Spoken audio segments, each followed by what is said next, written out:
I don't know about you, so I'm going to speak for only me. The worst feeling I've ever been or felt is ALONE. It's the one and only thing I've never wanted to be.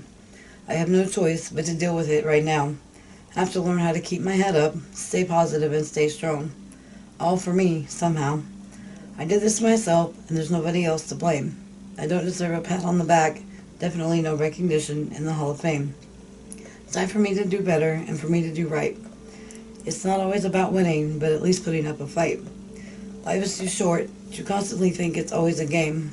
Life has not only made a fool of you and me, but everybody. Hold on, there's someone I want you to meet.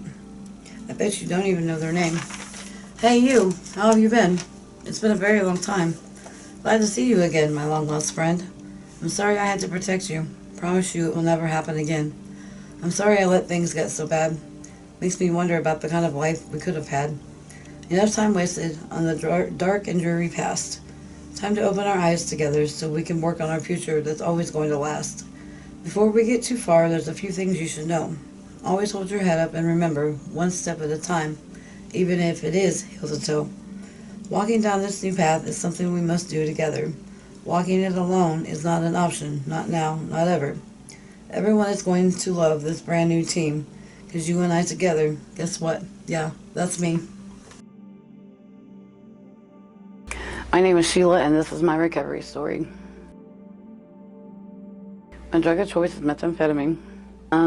Before I was introduced to methamphetamine, I had also tried cocaine, and then that didn't last very long. It was just kind of a experiment per se, and then there was a long gap in between before I actually was introduced to meth.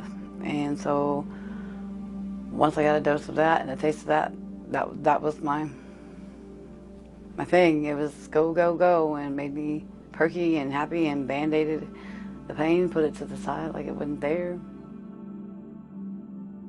Probably, I'm going to say about 3/4 of the way probably through my schooling, right there at the end of my associates in accounting. That's when marriage number 2 took a turn for its worst. And from there, I went from having 2 jobs, a car, a house that I could afford, to having no car. It went back to the bank, lost both of my jobs. I knew what was next. It was fixing to be the house. That's when I took my babies, mom and dad,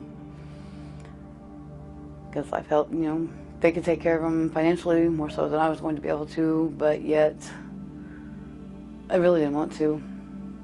But things could have progressed and gotten worse, and I know they could have, state could have been involved, and instead I did the right thing, but yet was doing the wrong thing too. And that's when I started messing with meth. So eventually, it got as bad as it could. Ended up with some jail time. But in the last year, I stayed at mom and dad's, and then we'd get into it. Well, enough become enough, and finally, they sought temporary guardianship of my kids. That was a heartbreaker.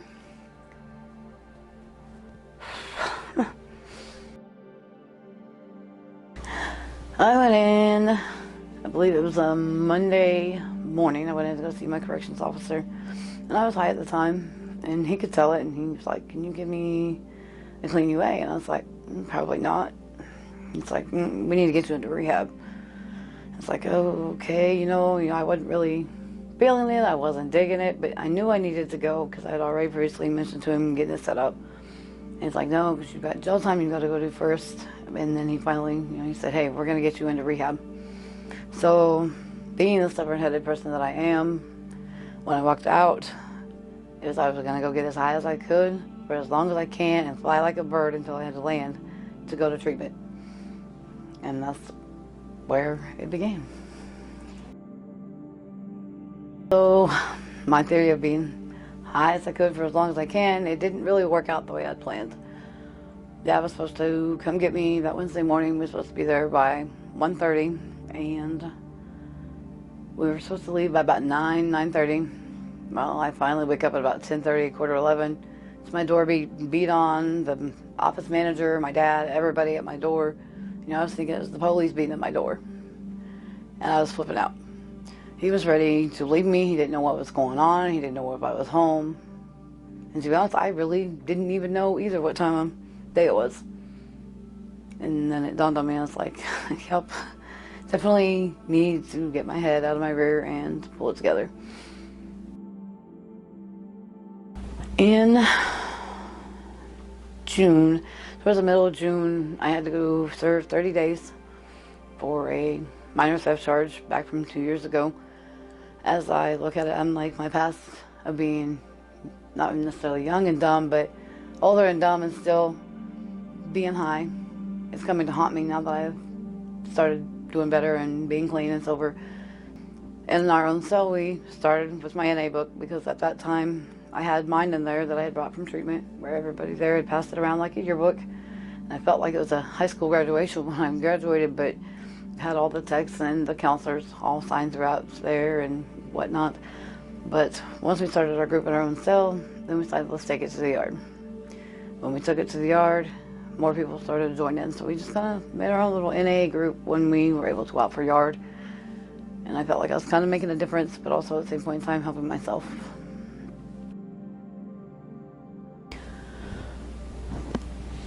For someone to be on the same path that I'm still on daily is to constantly keep your head up, one step at a time, one day at a time, even down to minutes and seconds, because it gets hard. If it wasn't for both of my kids, I probably wouldn't be here and now sitting here to tell you this story. And I want to thank them for that. I love them to death. They're my everything. They're my all.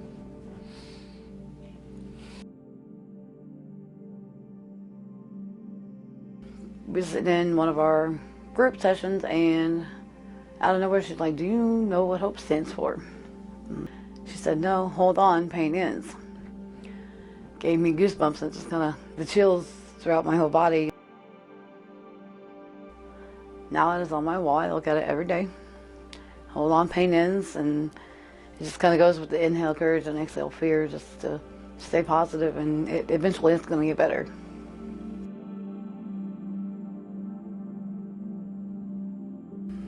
There are two handsome little angels in this life of mine, each of us hoping that in the long run everything is going to turn out fine. Not one second, one moment, or even one day passes by that I don't think of both of you. I'm sure with my actions you don't believe a word I say is even true. I hope both of you know deep down, Mommy really does love you. I hate the way things are so bad, always walking with my head down and feeling sad. Feeling like there's absolutely no chance of ever being happy again or feeling glad. Every day I wake up feeling nothing but a heartache and pain after so many days of feeling the same way. One eventually begins to go insane. After so long, enough becomes enough. It doesn't matter how strong you think you are, nor does it matter how tough. My life always seems to be rough. It's all been decided as things are slowly coming to an end. There's only two little boys that I need as a friend, Aiden and Ian. Mommy needs you in her everyday life. Once again, always and forever, most definitely, all the way to the very end.